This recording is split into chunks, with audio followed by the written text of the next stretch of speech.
مصبح دول إذن مسي كرو شركة إثيوبيا إيرلاينز waxay ka siinayna dhulkana waa qaadanayna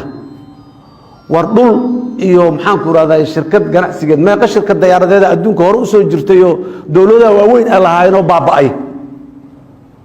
oo kala tagay oo khasaaray oo maxaan ku xirmay dhul khasaaray waliya arkay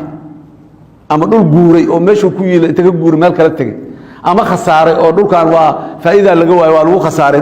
dhulkii la leeyahay dhulku waa dhaxaltooyo ab iyo aabe iyo awoow laga soo gaaray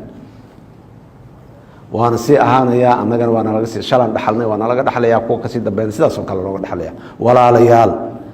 dadka walaalaha Soomaaliyeed ee waqooyiga Soomaaliya degan ee wax garadka indheer garadka awlibo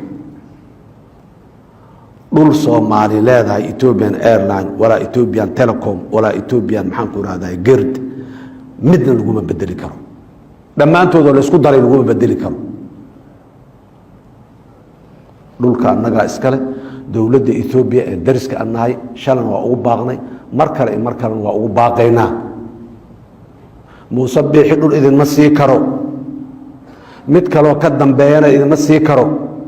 mid ka horeeyna idin ma soo siin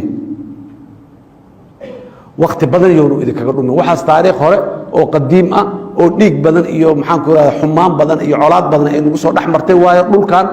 yaanan sii wadin waxa taariikhdaas yaanan sii wadin aan joojino qarniga 12 dhul lama kala boobi karo waliba annagoo Afrika ama kala boobi karno